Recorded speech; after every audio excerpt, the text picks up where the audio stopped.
quería empezar hablando un poco sobre tu infancia. Tú empezaste a escribir muy joven, pero antes de hablar de la propia profesión, me gustaría conocer un poco sobre tu niñez. ¿De qué manera dirías que entró el periodismo a tu vida? ¿Fue a través de la radio, a través de la televisión, leyendo?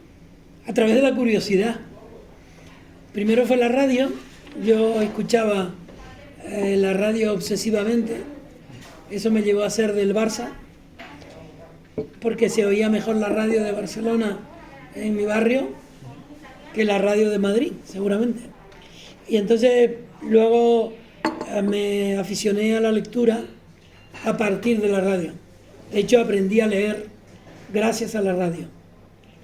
Después, todo lo que me encontraba por la calle que fuera escrito, lo leía, aunque sea desde la altura, desde la poca altura que yo tenía. Y así sucesivamente. A los 13 años yo me hice el cronista de fútbol y escribía para el aire libre. Exacto. A los 16 ya había estado en la tarde y me pasé al día. Y en el día empecé como si fuera un periodista veterano a los 16, 17 años. Claro, precisamente te iba a preguntar cómo, entiendo que el periodismo ha cambiado mucho, la profesión, pero ¿cómo puede ser que ya con 13 años escribieses en un medio? Porque tenía sintaxis. La radio me dio sintaxis, manera de escribir, manera de llevar lo que escuchaba de los otros a un papel. Y esa fue mi pasión hasta hoy mismo. Hace 60 años publiqué la primera crónica. ¿Te acuerdas de qué era? Sí, era un partido de dos equipos, uno de juveniles, se llamaba el Once Piratas, y el otro se llamaba el Plus Ultra. El Once Piratas era del Puerto de la Cruz, sí, y el Plus Ultra era de la Orotava. Sí. Ganó el Plus Ultra 11-0. Genial. Antes lo mencionabas, pasaste después del aire libre a La Tarde, que es un periódico como muchos otros, por desgracia, ya extinto, de Tenerife. ¿Fue un salto muy grande? ¿Qué recuerdas más o menos de esa etapa en ese periódico? Bueno, el Aire Libre era un periódico deportivo que tenía su zona de variedades y yo escribía crónicas deportivas y también en variedades, con un seudónimo. ¿Cuál era? Salvador Rubio. ¿Y a qué se debía el seudónimo? Porque había un chico que era muy inteligente y era un buen futbolista, que era Salvador, que se llamaba Salvador y era rubio. Ajá. Y entonces con ese nombre hice yo mi seudónimo. Pero no ha sido el único que he usado. Usé uno, pero para las redacciones escolares, que era Juan Azulgrana. Azulgrana. Ya dejabas claro tus colores. Quizás me equivoco, pero me da la sensación de que La Tarde y El Día eran periódicos un poco, bueno, era competencia. ¿Cómo se dio ese cambio de un periódico a otro? Bueno, no sé, el Aire Libre dejó de existir. No, perdón, el Aire no, La Tarde. No, ¿La Tarde y El Día? Sí. No, yo estuve en La Tarde y luego en El Día. Ajá. Me llamó el director del Día porque me veía publicar en La Tarde y ahí empecé a escribir de una manera habitual en El Día. Recuerdo que el director del periódico me dijo que allí nunca me faltaría una máquina de escribir. Tentador. Nunca me faltó. Y pronto me pagaron. Poco, pero me pagaban. Y después también me hice corresponsal de la provincia. Sí. Y en un tiempo incluso fui desde Tenerife corresponsal de Triunfo. Hacía cosas para la BBC de Londres y, bueno, estaba en todas partes. ¿Cómo hacías para sacar tanto tiempo entre tantos trabajos que tenías que hacer a la vez? Bueno, me pasa hoy. Claro, también. Yo esta mañana he hecho una entrevista a Lorenzo Milá, he ido a una librería a buscar un libro para pagarle un favor a una azafata que me ayudó a recuperar mi ordenador recientemente en Gran Canaria. Antes de perder el ordenador presenté un libro de Manuel Padorno en la biblioteca que llaman del Estado en Las Palmas. El día anterior había estado dando una conferencia sobre Manuel Chávez Nogales en Sevilla, en la Universidad de Sevilla. Siempre he estado haciendo cosas. Bueno, llegó un momento de tu vida en el que pasaste de Tenerife y te fuiste a Madrid, concretamente a un periódico que era un periódico joven, como era El País, y siendo tú uno de sus fundadores, de hecho. ¿Cómo se dio el salto de Tenerife a la capital? ¿Cómo fue la llamada del País? Fue una casualidad que yo cuento en algunos libros míos. Yo estaba en casa, volvía de Londres, donde había estado viviendo con mi mujer y con mi hija. Ella daba clase en un instituto de Lincoln, en Inglaterra, y yo me enviaba cosas para el día. Cuando llegué a Tenerife, creí que yo tenía que cambiar el periodismo insular, no solo eso, sino las islas. Para mí fue una enorme ilusión ser corresponsal del día en Tenerife. Cuando llegué a la isla me di cuenta de que todo lo que yo me planteaba era pura utopía, porque las cosas se habían ensombrecido para el periodismo a pesar de que había muerto Franco, ¿no? Claro. Y entonces yo le pedí, vino a verme un amigo que vivía en París, era corresponsal de Triunfo en París y miembro de la redacción de Radio France Internacional. Entonces él me dijo que iba a salir un periódico nuevo. Ante la noticia yo me fui a Madrid a pedir trabajo. E iba con frecuencia a pedirlo, no había nada. Hasta que finalmente los convencí y me hicieron no corresponsal, sino colaborador o stringer, y eso me hizo una enorme ilusión. Y aunque no tenía un duro, ganaba la mitad en Londres que lo que ganaba haciendo colaboraciones en El Día y en otros medios en Tenerife. Entonces me hice periodista en El País, Claro. en Londres. Vivir en Londres entiendo que además era pues, muy atractivo. ¿Cómo recuerdas? Muy difícil. ¿Cómo recuerdas Londres en aquellos días que viviste en la capital de Inglaterra? Londres era entonces una ciudad entristecida, había acabado la época de los Beatles, había mucha mendicidad, no era una ciudad alegre en ese momento, había mucho conflicto social y yo iba a todas las cosas que ocurrían. Yo era un periodista, yo no paré nunca en Londres de hacer cosas. Entonces parece que les gustó cómo lo hacía, entonces me hicieron fijo del periódico al cabo de poco tiempo. Claro. Y al cabo de otro poco tiempo me pidieron si yo quería venir a Madrid como corresponsal del país, Sí. del país, perdón, como subjefe de cultura. Exacto. Te iba a preguntar, ¿cómo recuerdas tu etapa de jefe de cultura? ¿Quizás la que más te ha marcado en el país? Bueno, estuve de jefe de cultura y luego De opinión también. de opinión. Y, bueno, yo en todos los sitios he trabajado como si fuera a perder el empleo. Esa es tu filosofía. Eso me pasa ahora mismo también. Y trabajé muchísimo, conocí a muchísima gente, entrevisté,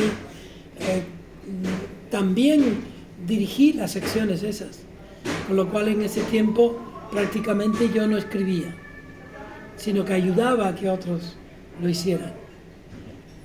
Luego fui editor y volví al periódico en el 2005. Y una vez que volviste al periódico tras tu etapa como editor, ¿notaste en ti mismo una madurez como periodista o en tu forma de dirigir a los demás? Yo nunca he sido maduro. nunca. Siempre he tenido la sensación de que soy un adolescente buscando empleo. Hasta ahora mismo. Es verdad. Sí, está claro que transmites un espíritu siempre muy inquieto, quizás ya hasta impropio de las personas de tu edad, pero desprendes mucha pasión por lo que por Sí, tu trabajo. y sobre todo no me creo que yo haya llegado a ningún sitio. Yo he publicado más de 30 libros, algunos de ellos sobre periodismo, he escrito novelas, ensayos, y sigo con una maleta a cuestas creyendo que así aprendo periodismo. Investigando sobre ti me llama la atención que en tu biografía de Twitter lo dejas claro, te consideras discípulo de varios maestros del periodismo, como Bastemier, de la Serna, Vázquez Montalbán, de Guimeche, Salcedo y Alfonso García Ramos. ¿Tú tienes constancia de que haya gente que se considere discípulo tuyo? ¿Algún profesional? Algunos lo dicen, pero yo no me lo creo, porque yo aprendo todos los días de aquellos que dicen que yo soy un maestro. Yo no soy un maestro. En todo caso, yo sería un maestrillo. Claro, porque digo, con la gran trayectoria que has tenido como periodista, con tantos libros que has sacado, has recibido premios, me da la sensación de que pese a todo a ti, no te preocupa trascender en el tiempo. ¿Te consideras todavía una persona que tiene mucho que aportar al periodismo y al mundo? Sí, es que si no es así, la sensación de engreimiento me mataría. Yo, cuando me pongo a escribir, noto que sé hacerlo, pero cuando no estoy escribiendo, creo que no lo sé hacer. Hoy se publica en El País una entrevista con Cristino de Vera, que es un pintor canario que vive en Madrid desde hace 60 años, y yo, cuando la iba a escribir, decía, ¿y cómo empiezo? Pero me pasa cada día. ¿Cómo empiezo? Parece mentira porque has escrito tantos libros de distintos géneros, precisamente sobre los libros, que es una de tus grandes virtudes, o sea, de tus grandes talentos de escribir. Has escrito, como dijiste antes, 30 libros, no decir más incluso. ¿Cuál es el género que más disfrutas? ¿Cuál es el tipo de libro que más disfrutas? Del género periodístico, Sí. que yo más que prefiero, es la crónica. Contar lo que pasa e imponerme contarlo bien. Eso. Y las entrevistas. Me gusta mucho entrevistar, preguntar. De hecho, ahora tú me preguntas a mí y yo me siento confortable pero incómodo. Claro. Porque yo te estaría preguntando a ti. Te quería, ya lo mencionaste justo ahora, te gusta mucho hacer entrevistas. Precisamente en uno de tus libros hace una recopilación de entrevistas que se llama Todavía Preguntando. Y ahí, bueno, pues hablas de varias entrevistas que has hecho. Yo añado otras que igual no hay en el libro, porque es que tú has entrevistado a figuras enormes, a Humberto Eco, a Vargas Llosa, a Neruda, a Gabriel García Márquez. Sé que es dificilísimo elegir, pero si tuvieses que quedarte con una de las conversaciones que has tenido con esos grandes y esas grandes personas, ¿cuál elegirías? O la que más te ha marcado, quizás. A mí me gustó mucho entrevistar recientemente a Leclerc, el premio Nobel francés. Le hice 2 entrevistas. Una es sobre un libro acerca de la guerra de los niños. Se titula, ahora no recuerdo bien el título, Canción de la niñez. Que me encantó ese libro. La entrevista me gustó hacerla. Pero otra que elegiría sería la primera que hice. Fue a Julio Caro Baroja en el Hotel Mensei de Tenerife. La primera que hice en serio. Sí. Haciéndole una entrevista a alguien importante. Con tantos. Pero me gustó hacer la que hice hoy a Lorenzo Milá, la que voy a hacer el miércoles a Charo López, la que le hice el sábado a Javier Gurruchaga. Sí. Me gusta. y con todos los grandes nombres que has entrevistado, entiendo que muchas veces antes de encarar una entrevista tienes expectativas altas. ¿Alguna vez te ha pasado que has notado que alguien que admirabas y que entrevistaste te decepcionó quizás en sus respuestas o en su forma de tratarte? Fíjate que yo siempre procuro encontrarle algo bueno Ah, al encuentro. Y entonces sería injusto que yo dijera, este no. claro. Porque de todos son retos. Y todos esos retos son interesantes. Y dejan un pozo en mí de admiración por el género humano, por las personas que tienen algo que decir. Está claro que eres una persona que disfruta enormemente de la escritura, pero bueno, a lo largo de estos años también has colaborado en la radio, en la televisión. ¿Te gusta también hablar tanto como escribir? No, me gusta más escribir. Yo hablo porque no sé quedarme callado. Yo de niño me adiestré en la disciplina de hablar porque los chicos venían a casa y yo solo tenía que ofrecerles palabras, porque en aquel entonces no había juguetes, ni en casa teníamos juguetes. Entonces ellos venían y yo les contaba cuentos. Qué bueno. Ya hablando del periodismo, con la experiencia que tienes, me imagino que te habrán hecho muchas veces preguntas de cómo ves el futuro del periodismo. Pero yo creo que quizás es más urgente hablar del presente. Tú, que sigas además trabajando como periodista, ¿cómo ves la situación actual del periodismo, al menos en España? Pues el otro día di una conferencia sobre Chávez Nogales y el futuro del periodismo en la Universidad de Sevilla, y cuando terminé la conferencia, una chica a la que poco antes había visto comiéndose un plátano en la entrada de la universidad o de la facultad, y estaba sentada en la primera fila, luego que me habló de la precariedad. Ella cree que la precariedad es de los jóvenes. Ahora la precariedad es de todo el mundo. Y los periódicos son precarios. Y tienen poca gente. Y esa gente está mal pagada. El periodismo mal pagado nunca será buen periodismo.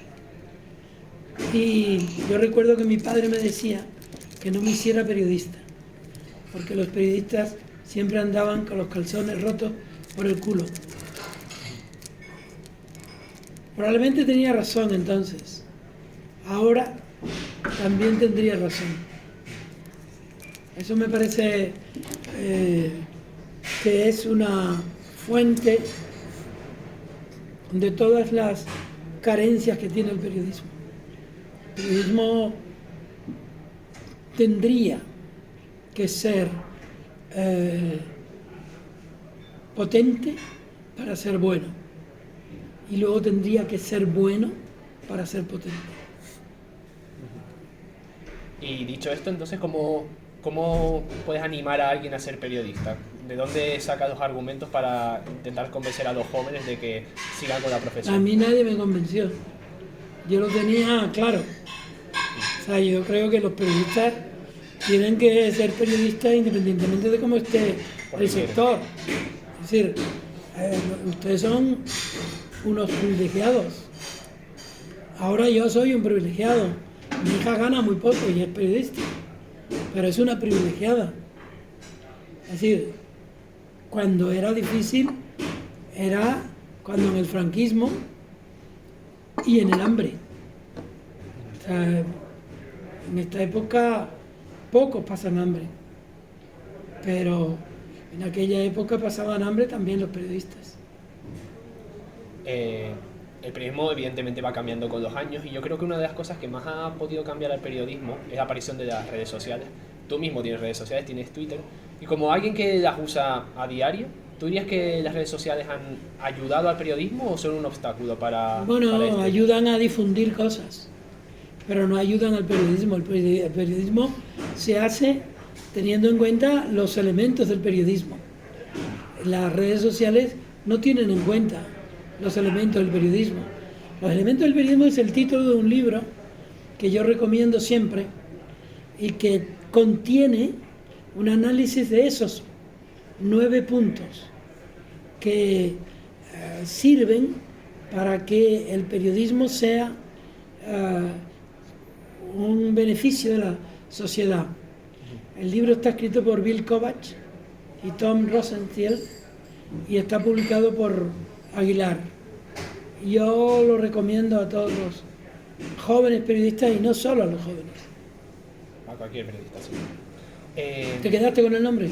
Si no está grabado. No, muchas gracias por la recomendación. El otro día, de hecho yo estudio periodismo, el otro día en clase estuvimos hablando sobre amarillismo y sensacionalismo y más o menos llegamos a la conclusión de que si bien España no es como otros países como Reino Unido, donde hay periódicos que son marcadamente sensacionalistas, sí que es una práctica que cada vez parece más habitual. ¿Tú dirías que la prensa o el periodismo español de ahora es más bien sensacionalista? Absolutamente, absolutamente. Y los periodistas hemos mordido el anzuelo. Nosotros somos periodistas... No, allí bajando. Allí bajando. Los periodistas son... están acomodados, tanto en la televisión, como en la radio, como en la prensa escrita, están acomodados al ruido social, al ruido político. Y eso lleva a hacerse sensacionalismo hasta del drama. Precisamente te iba a decir, tú como canario como yo, aunque bueno, tampoco creo que haga falta ser canario, supongo que no te habrá gustado demasiado cómo se está tratando el tema de la erupción volcánica de La Palma, convirtiendo casi en un espectáculo. Algunos sectores de la prensa están... Es que hay un mosquito. Sí. Algunos sectores de la prensa están generando lo contrario de la información, que es la excitación.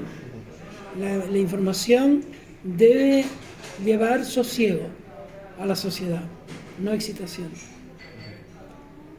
Otro ejemplo de cambio de los tiempos es que la mayoría de gente que lee periódicos lo hace a través de internet, a través de webs. El País, al igual que otros medios, la mayoría de los grandes medios españoles, ya ha puesto, ha incluido el pago de algunas secciones. Tienes un número limitado de cosas que puedes leer. Y hay gente que cree que eso puede hacer que haya una brecha de desigualdad en el conocimiento, en la información. ¿Tú estás de acuerdo con esa opinión? Bueno, yo creo que el periodismo hoy tiene uno de sus fallos en el exceso de opinión. Están todas las redes, los medios se parecen a las redes. Y es que no cogí muy bien el sentido de tu pregunta, perdona. No, que hay gente que cree que quizás que porque nos hemos acostumbrado a que en internet todo es gratis. Pero hasta hace unos años tú podías entrar en la página del País y ver todo sin ningún problema. Ahora el País, al igual que otros medios, te dicen que tienes un número limitado de artículos que puedes leer.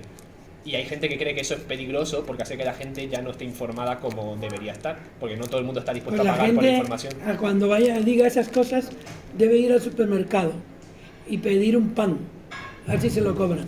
Eso, la información se paga, crees tú, sí. O va al kiosco a comprar un periódico. Claro. Y tiene que pagar el periódico. Y los chicles también se pagan. Sí. Es decir, la gente está mimada. Es lo que, sí, ese era un poco el sentido, sí, que parece que nos hemos acostumbrado a que la información es gratuita. No te había entendido. Bueno. Y ya, bueno, por acabar, una pregunta así un poco más fuera de contexto, ¿estás leyendo, estoy seguro que estás leyendo algo, ¿qué libro estás leyendo actualmente? Esta mañana empecé 2, uno me gustó y el otro no. Ajá. Pero leo mucho, sí. ¿Puedes decir el nombre de que te gustó, de que te está gustando? ¿No? El extraño caso del del señor, ahora mismo no me acuerdo porque es un nombre de un norteamericano largo, Cronenberg. Ajá. Genial. Y no sé si eres muy cinéfilo, ¿hay alguna película que hayas visto recientemente que recomendarías? Vi una serie noche, de televisión. Ajá. Vi una noche que se llama el cuento, los cuentos de las comadrejas. Ah, sí, Argentina, no sé si era también Cifrón o... No, de Campanella. Eso, exacto, sí. Extraordinaria. Recomendada, entonces. Genial. Bueno, pues estas serían todas las preguntas. ¿Y tú no preguntas nada? Bueno, te voy a hacer una pregunta. Que la hacemos a todos los invitados. ¿Eres muy cafetero o no? Me encanta el café. Me encanta el café. Está bien. Por la mañana descafeinado y por la tarde con cafeína. Bueno, eso, tampoco tenía mucho más que Sí, aportar. como nuestro medio se llama Café y Micro, Claro. es la pregunta que hacemos. Ah, claro, lo Pero vi. como llevamos medio mal de tiempo, no te dais al principio. Pero es la pregunta tradicional que hacemos para empezar. ¿Y a ti siempre. te gusta el café? Yo soy muy cafetero. Yo Yo también. 2 cafés al día. Normalmente. Yo más. Y si hay exámenes, más, ¿eh? Yo este es el tercero que me tomo descafeinado hoy. Pero los otros fueron dobles. Y esta tarde me tomaré 3 cafés antes de salir de casa.